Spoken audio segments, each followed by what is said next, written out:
Olá, galerinha! Tudo jóia? Vamos para a nossa aula de Geografia? Hoje, em Geografia, continuaremos estudando o conteúdo do capítulo 3, as paisagens rurais brasileiras. Então, abra sua apostila na página 276 e acompanhe com atenção. O tradicional e o moderno no espaço rural brasileiro. Então, o espaço rural, para a gente lembrar, é aquele espaço do campo, ou seja, aquele local onde são cultivados os alimentos, onde são feitas criação de animais, ok? O espaço rural brasileiro apresenta muitos contrastes, ou seja, muitas diferenças. O principal deles é que em nosso país ocorre simultaneamente práticas de atividades agropecuárias modernas e tradicionais, que são aquelas rudimentares. Então, olha lá as principais diferenças, né? Então, em alguns lugares tem práticas muito modernas, muito bem desenvolvidas. Em outros lugares, as práticas já são tradicionais, ou seja, bem simples, bem rudimentares. Em muitas propriedades rurais no Brasil, são utilizadas técnicas rudimentares de cultivo. Vamos ver o que é isso. Nessas propriedades, as tarefas são realizadas manualmente ou com auxílio de instrumentos simples, como enxadas e arados puxados por animais, além da realização de queimadas para liberar áreas. Por isso, a produção nessas propriedades costuma ser pequena e pouco produtiva. Então, olha lá. Então, como que é realizado? Manualmente, ou seja, com as próprias mãos, ou com instrumentos bem simples, né? Enxadas, arados. Os arados, olha aqui é um arado. Para que serve o arado? Para deixar o solo mais fofinho, para o agricultor vir com as sementes e plantá-las, tá? E esse arado aqui está sendo puxado pelos bois, né? Ó, arado puxado por animal no preparo da terra para o plantio, lá em Custódia, no Pernambuco. No Brasil também existe uma grande quantidade de propriedades rurais que utiliza máquinas modernas, fertilizantes e sementes mais resistentes às pragas, além de vacinas e medicamentos para os animais. Isso tem aumentado a produção e a qualidade de gêneros agropecuários produzidos nessas propriedades. Então, olha só a diferença, que é a irrigação. O que é irrigar? Irrigar é molhar. A gente já estudou, né, que as plantas elas precisam de água para sobreviver. Então, imagina como vai molhar essa plantação aqui com um regadorzinho. Não dá, né? Então, olha só o sistema de irrigação dessa fazenda. Aqui lá em Cerro Largo, no Rio Grande do Sul, em 2018. Bom, então vocês perceberam a diferença, né, de uma propriedade para outra, né? Então, se eu tenho técnicas rudimentares, a minha produção também vai ser mais baixa. Se eu tenho técnicas mais modernas, a produção vai ser mais elevada. Bom, aqui tem algumas atividades. Olha só, observe os mapas para responder as atividades a seguir. Então, vamos ver. Aqui, esse mapa está falando sobre a produção de café, chamado de grão verde, ou arábica, em 2017. Então, o mapa do Brasil. Aqui nós temos que ler a legenda para entender do que ele está falando. Ó. Então, aqui a produção em toneladas. O que é tonelada? Tonelada é uma medida de massa, né? Então, nessas áreas de um vermelho mais escuro, ó, 73.857 toneladas. Cada tonelada, para vocês terem ideia, tem 1.000 quilos, né? Cada tonelada. Então, aqui, ó, de 73.857 mil a 1.500.344 toneladas da produção de café. E assim por diante, ó. Aqui dá para ver que o maior produtor de café estão nesses estados, tá? Agora aqui, ó. Brasil, a produção de soja. Então, aqui a gente está falando de café, aqui a produção de soja em 2017. Ó, mesma coisa, vamos olhar aqui a legenda, ó. Produção também em toneladas. Olha só, no vermelho mais escuro, ó, de 10.126.296 toneladas a 29.281.387 toneladas.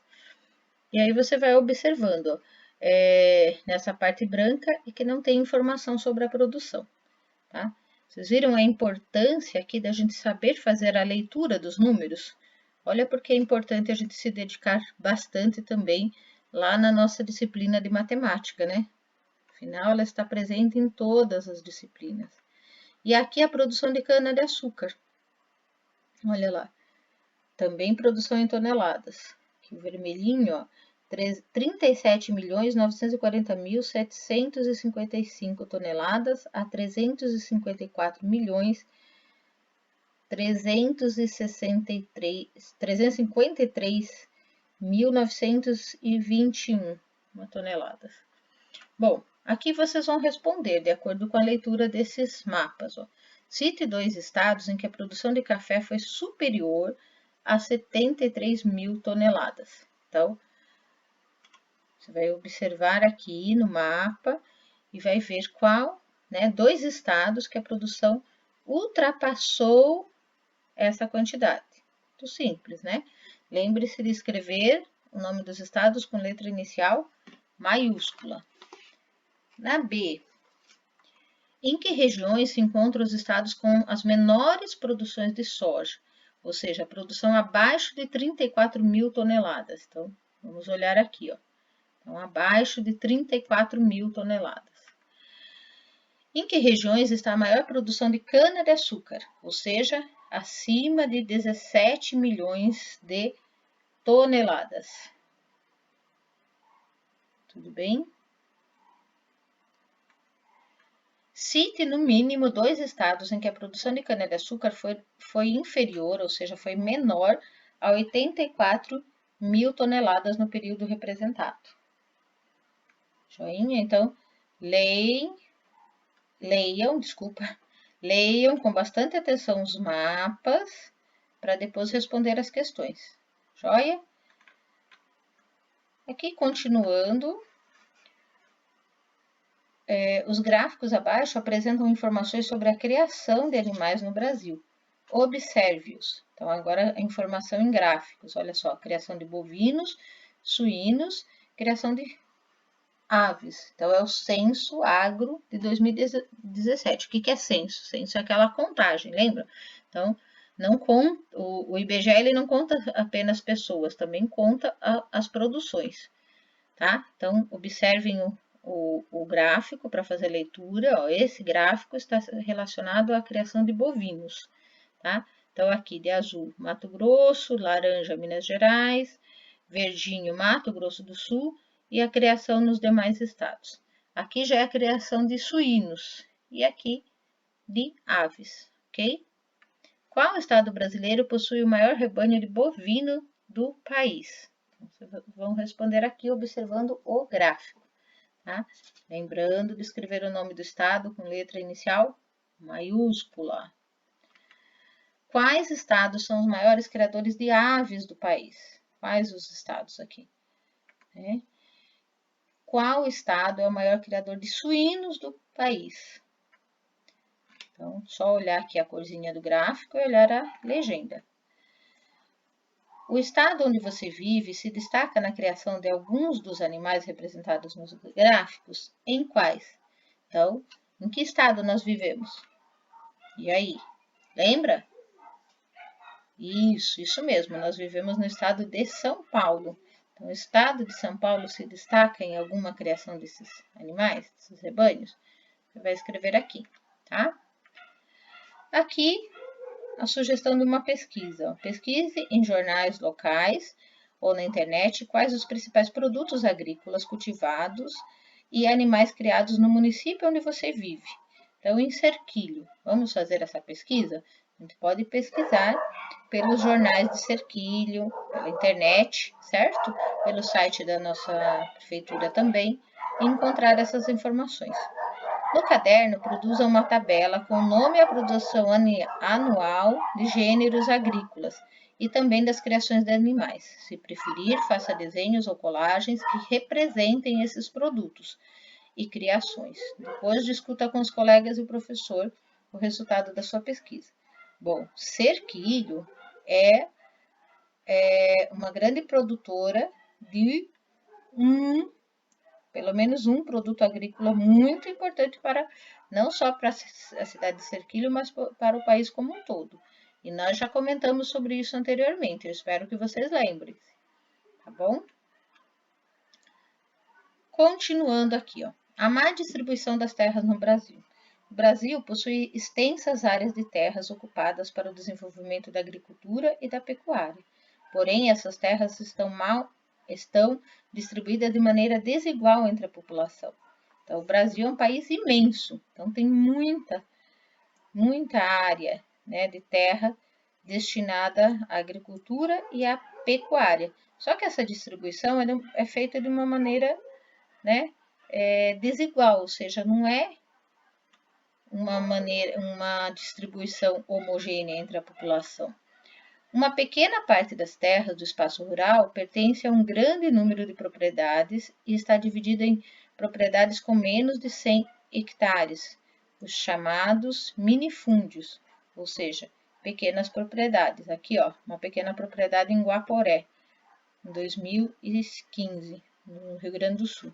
A maior parte das terras brasileiras está concentrada, olha aqui, ó, nas mãos de poucos proprietários e dividida em grandes propriedades com mais de 1.000 hectares, chamados latifúndios. Então, são os grandes fazendeiros. Ó. Grande propriedade em Campo Verde, no Mato Grosso, em 2008. Vários latifúndios do país possuem terras improdutivas, isto é, que poderiam ser utilizadas para as atividades agropecuárias, mas por decisão dos proprietários, eles não são destinados a isso, ou seja, não é produzido nada ali. Essa situação tem levado muitos trabalhadores rurais que não têm acesso à terra a reivindicar uma reforma agrária no país, ou seja, a distribuir melhor essas terras, porque tem muita gente querendo plantar, querendo criar animais e não tem terra, né? E tem poucas pessoas com um grande número de terras que não produzem nada nelas. Por isso, existe o que? A reforma agrária. O que a reforma agrária prevê? Ela prevê uma redistribuição das terras improdutivas entre os pequenos agricultores sem terra. Então, pegar aquelas terras, aquelas enormes, né, quantidade de terras que estão na mão de poucos, né, e distribuir entre os pequenos agricultores para que eles tornem essas terras produtivas. Essa reforma tem sido reivindicada por movimentos de trabalhadores rurais que fazem pressão para o governo para realizá-la. Esses trabalhadores rurais organizam-se em movimentos sociais, como o Movimento dos Trabalhadores Rurais Sem Terra, MST. Uma das formas de reivindicação desse movimento é montar acampamentos à beira de estradas próximo a propriedades improdutivas. Então, eles fazem um movimento de chamar a atenção do governo para que essas terras sejam divididas. Além das terras, os trabalhadores rurais necessitam de recursos, ó, como sementes, ferramentas, maquinários e também de assistência técnica, tá? Por quê? Não adianta nada ele ter terra e não ter os recursos. Sem a disponibilização desses recursos, a reforma agrária pode não ser suficiente para resolver o problema da má distribuição de terra no campo. Aqui uma audiência pública, em março de 2018, para discutir essa questão da reforma agrária e os assentamentos rurais no Brasil. Aqui uma plantação de mamão em assentamento criado por projetos da reforma agrária, em Conceição da Barra. Olha só, eram terras improdutivas, eles fizeram um assentamento aqui e começaram a plantar mamão. A terra passou a ser produtiva. Ok? Agora é só fazer as atividades e finalizar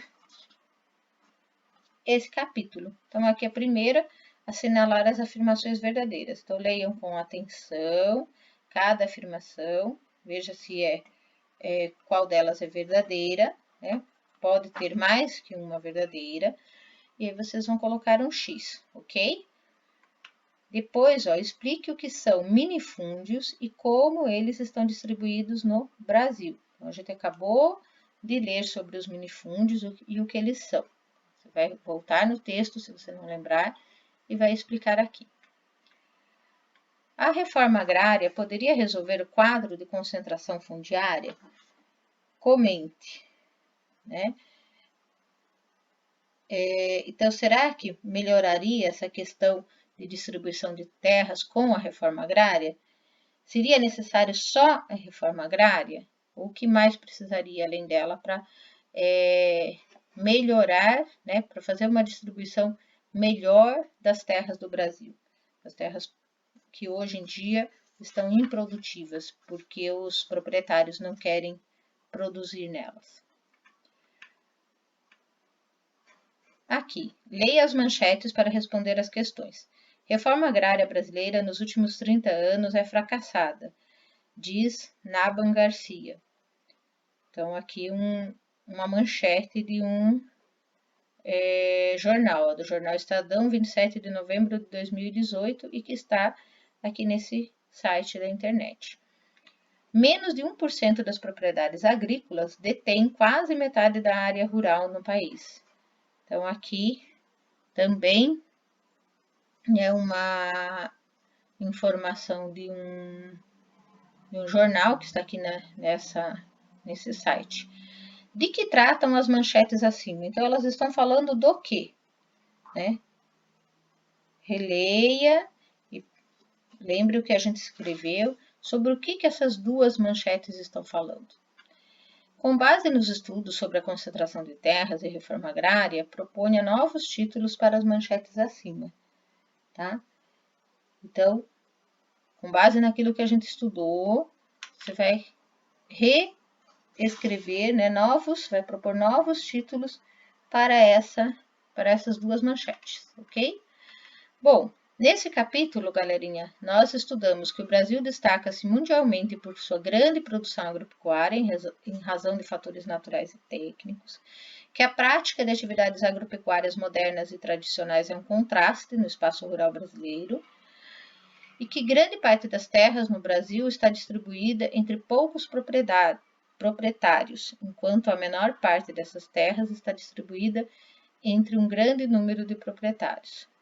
Em razão da má distribuição de terras, movimentos sociais vêm reivindicando a reforma agrária no país. Então, o que seria a reforma agrária? Uma melhor distribuição de terras entre toda a população. Ok? Espero que vocês tenham entendido, mas se não entenderam alguma coisa, é só perguntar para mim que eu terei maior prazer em ajudá-los. Façam tudo com muita atenção, capricho e amor. Até a próxima aula. Beijão!